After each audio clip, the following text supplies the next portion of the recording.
ایک ہی سوچ والے زندہ انسان کے خیالات میں تبدیلیاں ہوتی رہتی ہیں۔ نہیں بدلتا تو پتھر نہیں بدلتا، یہ ضد پر اڑا رہتا ہے۔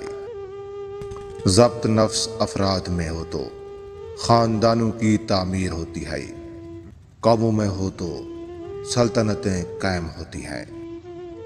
یقین اگر عظیم قوت ہے، اگر آپ کو کسی پر یقین نہیں ہے تو آپ زندگی میں کبھی بھی ترقی نہیں کر سکتے۔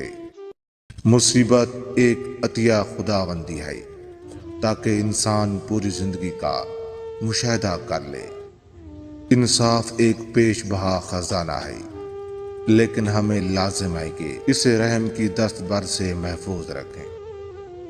مخالف کو بھی نرمی سے سمجھاؤ، قلب کی فطرت ہی ایسی ہے کہ وہ محبت سے سیر ہو سکتا ہے۔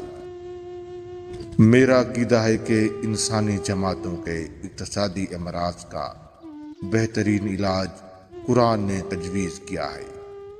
مسلمانوں کے لیے جائے پناہ صرف قرآن پاک ہے۔ عشق رسول میں یہ سردین بھی ہے اور وسیلہ دنیا بھی۔ اس کے بغیر انسان نہ دین کا نہ دنیا کا۔ قرآن کریم کا صرف مطالعہ ہی نہ کیا کرو بلکہ اس کو سمجھنے کی کوشش کرو۔ مسلمانوں کے لیے سب سے بڑی سعادت ہے۔ میاں بیوی کی یہ 3 عادتیں گھر میں غربت لاتی ہیں۔ نمبر 1، حرام رہنا۔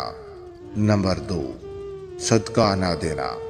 نمبر 3، ہمسایوں کے ساتھ برا سلوک۔